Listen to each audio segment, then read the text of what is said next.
Guys, welcome to the Homestead. So today we're going to talk about chicken banning. We've talked about this before on past videos, but you've probably seen all the news about this Amish farmer who's being targeted by state agencies or federal agencies, I think it's state agencies, over there in Pennsylvania, saying he can't grow any food, he can't sell any food, heck, you can't even eat any food. You have to go through the drive-thru at McDonald's from now on, you Amish farmer. And of course, they're doing this to an Amish farmer because he's a pacifist. But if you did that to a regular farmer, he'd pull out his AR-15 and deal with you and feed you to his chickens. That's where we're at today. We're going to talk about towns in Pennsylvania now banning chickens. It's not like it's bad enough with the Amish farmer. No, we're going to go ahead and ban chickens. Take a look at this article. Backyard chicken regulations under consideration in Newtown Borough. This is Newtown, Pennsylvania. It says any ordinance would exempt existing chicken owners in the borough and would only apply to future chicken owners. But let's read down and see what some of these politicians, these bureaucrats, are saying. Newtown Borough, Pennsylvania, a rodent problem in the borough led to a discussion Wednesday night about whether the borough should regulate or ban backyard chickens. The rodent problem initially surfaced on Liberty and Congress between Jefferson and Washington in the borough. At the time, the borough reached out to the Bucks County Department of Health to investigate. The department subsequently identified an infestation and sent letters to impacted property owners urging them to exterminate rodents on their property and to eliminate sources of food or harborage for rodents. At the time, the borough sent out violation notices to a number of properties who weren't abiding by the town's property maintenance code and could be contributing to the problem. The issue quieted down until the past month or so when the problem resurfaced on Jefferson and Liberty. The borough sent out another round of violation notices and again called in the Bucks County Department of Health.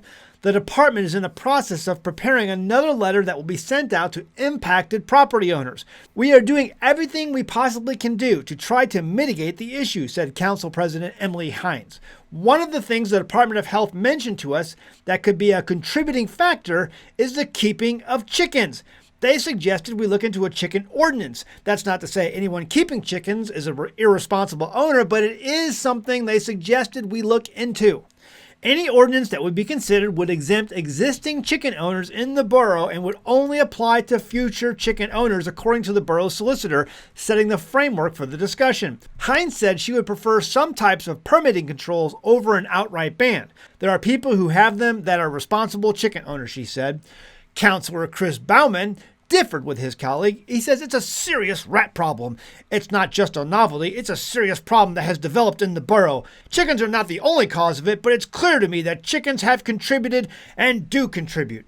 I would prefer to take a more definitive step.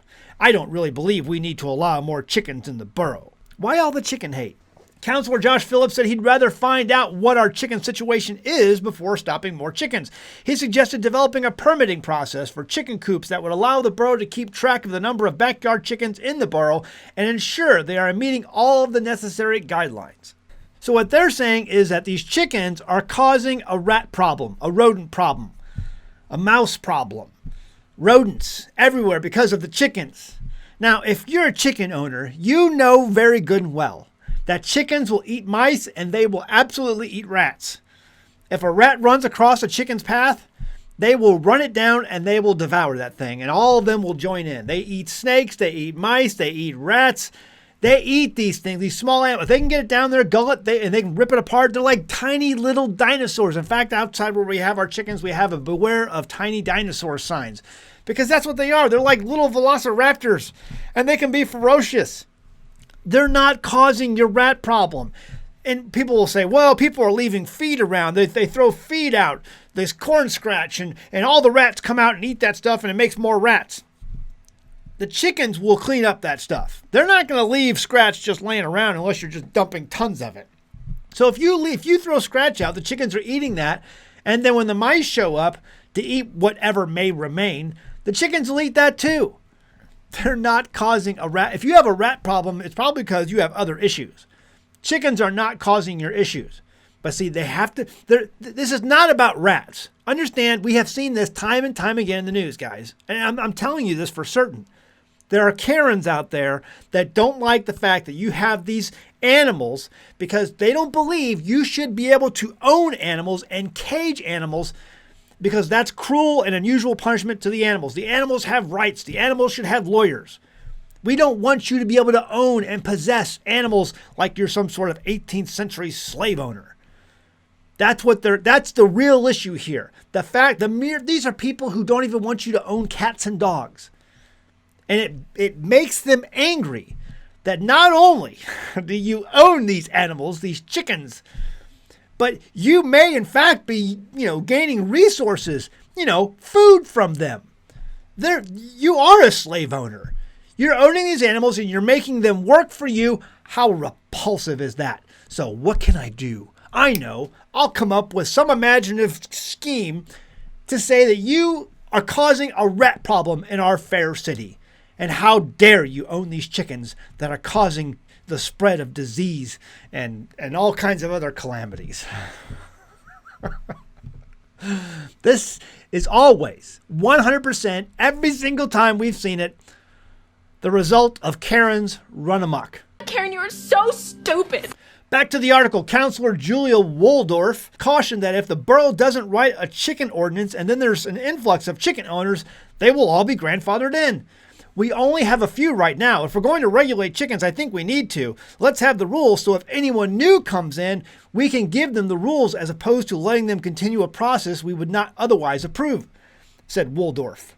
After some spirited discussion, council agreed that there should be an ordinance regulating chickens, but it couldn't agree on whether it should be an outright ban or some kind of registration or permitting approval process. Councilor Gail Foley asked if there had been any complaints about chickens received by the borough. I have heard no complaints in the 3 years that I have been on council, said Hines. This is just something the Department of Health pointed out to us. That's something we should look into, especially for future issues. So let me get this straight. There's been no complaints. No citizen has come forward and said, hey, those chickens over there are causing a rat problem. No. This is the Department of Health in Pennsylvania. The same sort of schmucks who are going around and raiding Amish farms. They're all part of the same gene pool. The gene pool that desperately needs some chlorine poured within. What do you think? Leave a comment below. I'd love to hear your thoughts on this.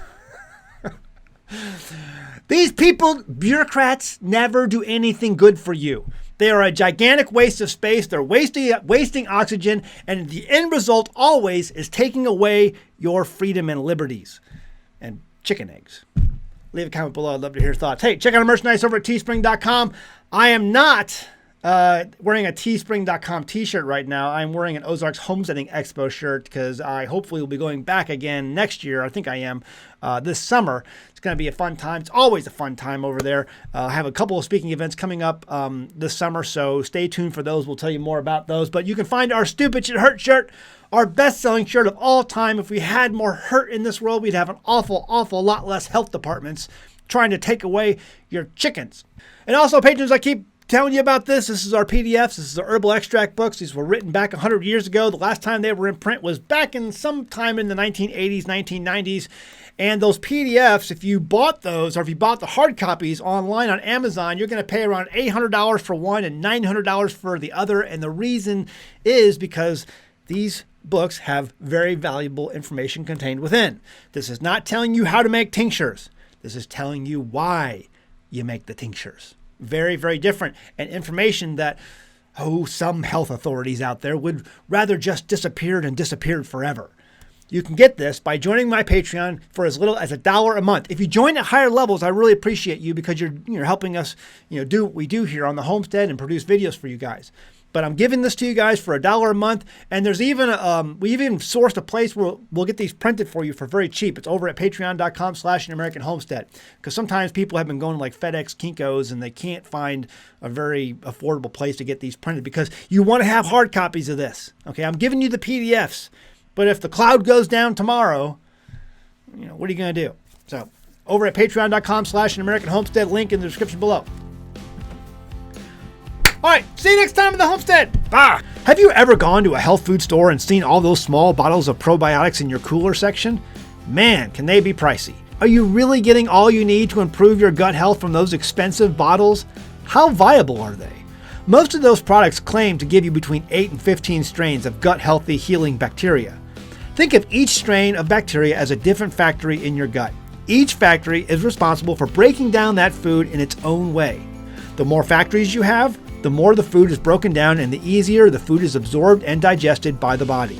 A 2018 study published by the National Library of Medicine shows that one fermented head of cabbage can produce up to 114 strains of beneficial bacteria. That's a lot more food factories than you're getting from that expensive pill bottle. And that's just cabbage. Imagine the probiotics when you add garlic, onions, pepper, and more to that ferment. PerfectPickler.com and its home fermentation kits provide you with everything you need to get started making your own gut-healthy food factories from the comfort of your own kitchen.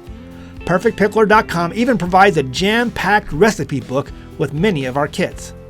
Visit PerfectPickler.com and start fermenting your own veggies to begin your journey to better gut health. That's PerfectPickler.com.